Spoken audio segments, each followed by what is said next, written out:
Welcome to Hartman Math. This is lesson 7.5, conic sections, circles. So a conic section is what happens when we take a cone and we slice it. In this case for circles, if we take our cone and we slice it parallel to the base, we're going to get a circle.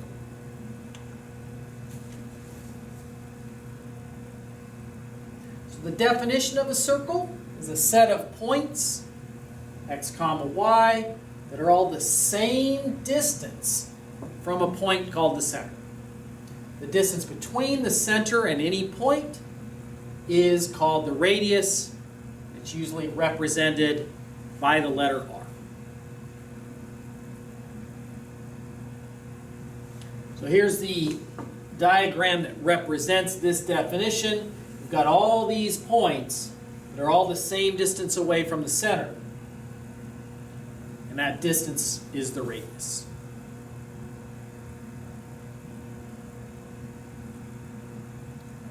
If we do the distance formula between this point and the origin 0, 0, which is representing our center, the distance formula, distance equals the square root of x2 minus x1.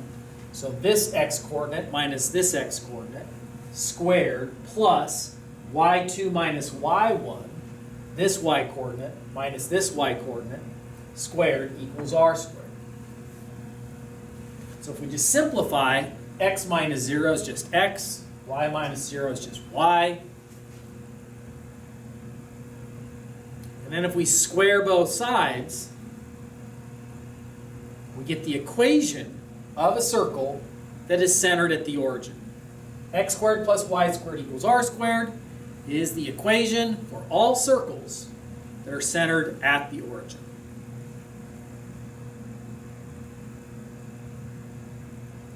So we're going to use that equation. For example, number 1, where we write the equation, it has a center at the origin, so our equation is going to work, and a radius of 3. So if we look at our equation, x squared plus y squared equals r squared, where should we put the 3? We substitute it for r. Go ahead and always simplify. 3 squared is 9. Final answer, x squared plus y squared equals 9. Okay. So if we see an equation that looks like that, x squared plus y squared equals number, now we're looking at the equation of a circle.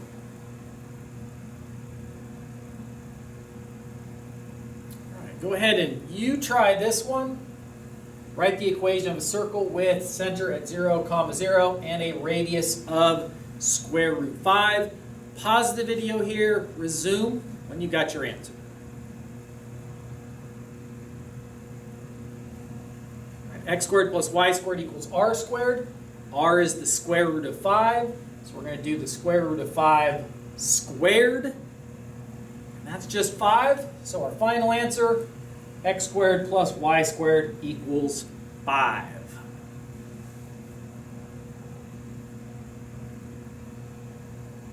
Example number 2, write the equation of a circle with a center 0, 0 and a radius of 2 square root 6, kind of like the last one a little bit. So we'll set it up the same. Always want to start with the equation of the circle. Here's our radius. Goes there. Probably going to want some parentheses. Now when we square, we got to square both. It does distribute because it's multiplication inside. If it was addition, we'd probably write it out. We could do that here, but we could just square and square. So 2 squared is 4. The square root of 6 squared is 6. So we're talking about 4 times 6. Finish that off. That's obviously 24. So there's our final answer. X squared plus y squared equals 24.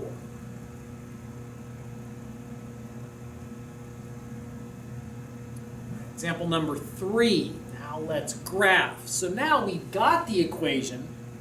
We need to pull some information out. Because it's x squared plus y squared equals, we know that the center of our circle is the origin, 0, 0.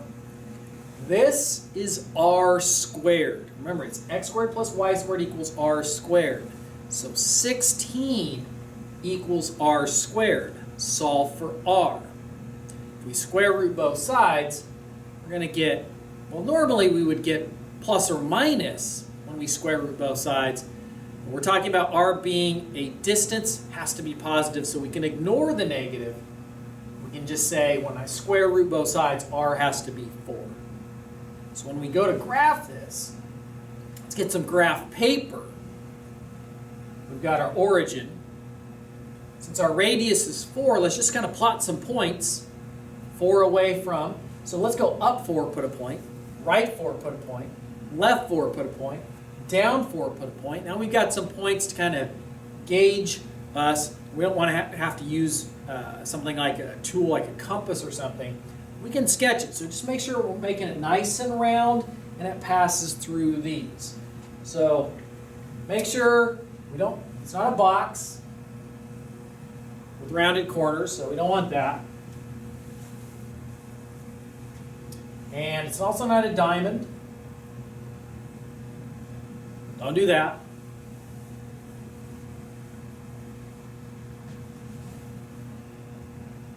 Make a nice round circle. Make sure it passes through those points. It doesn't go outside, it doesn't go inside, and so on.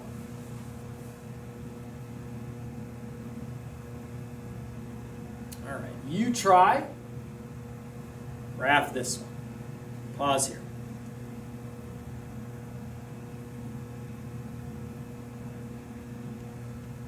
So 2 is the r squared. So that means r is going to be the square root of 2.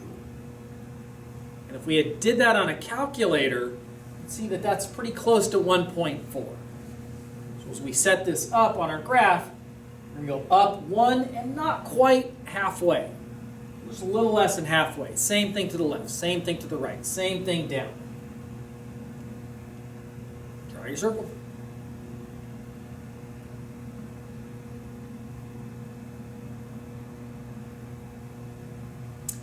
Example number 4, write the equation of a circle with the center at 0, 0 and passes through. Okay. So let's start with our equation of a circle. We know our center is the origin, so this is the equation that we use for that situation. And we don't know radius, but we do know this. So where should we put -3? Where should we put 5? Well, that is the x coordinate, and that is the y coordinate. So why don't we put it for x and for y?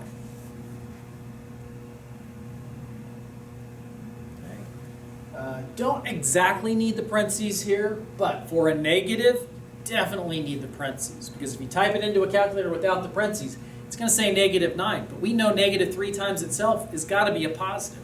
So that's why we need those parentheses. We get 9 plus 25.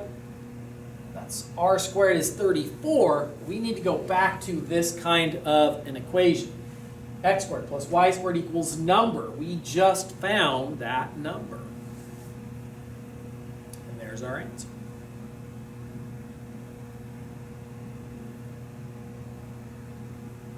All right, example number 5, write the equation of the tangent line to the equation x squared plus y squared equals 13 at the point -2, 3. Ooh, seems kind of complicated. Let's see what we could do.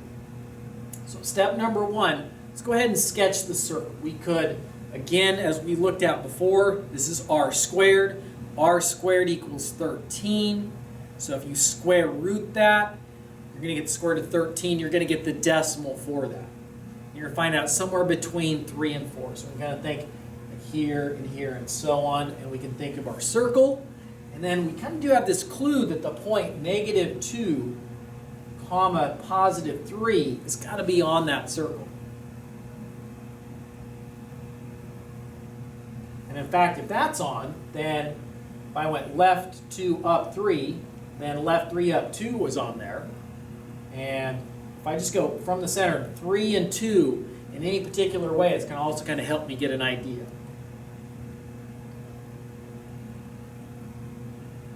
So that's step 1.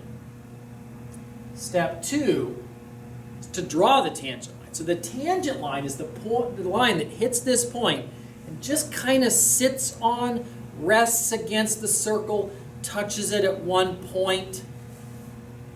It's going to look like that. Just kind of just touches it right there, rests against the edge of the circle. Tangent line means it intersects at that one point. Now, draw the radius from the center to that point of tangency.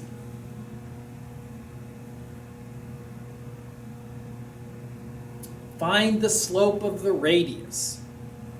We can do rise over run. I always like to go to the right. So I would start here and end here. Rise over run, down 3, right 2. You could also use the slope formula. Down 3, right 2 gets our slope, M for slope, subscript R, indicating we're talking about the radius. Down 3 over 2. So there's our slope of the radius. Now, what about the slope of the tangent line? Well, what has to happen here is that the tangent line and the radius at the point of tangency must be perpendicular. We've discussed perpendicular before, way back in Unit 1, where we're talking about equations of lines that were like perpendicular to each other. And the key for perpendicular was 2 changes: opposite and reciprocal. So opposite sign, this one's negative, so tangent line's going to be positive, and we can see it's going up. And then we're going to flip it, so it's going to be positive 2/3. So the slope of the tangent line is positive 2/3. It's the opposite reciprocal to the slope of the radius, which we got just by doing the rise over run. We wouldn't do that here because we don't really have exact points. We just eyeball. So now I think we're ready to write the equation of the line. We have a point right there. We have slope, so we could use our point slope equation.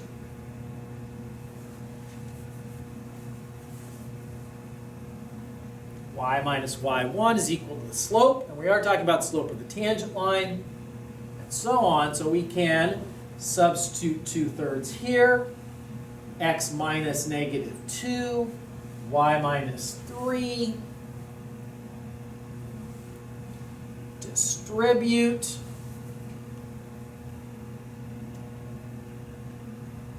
and then we could fraction bus this, or we could add 3 to both sides, and if I add 3 to the left, and I add 3 here, here's where it's a like term with. I should probably write it as a fraction.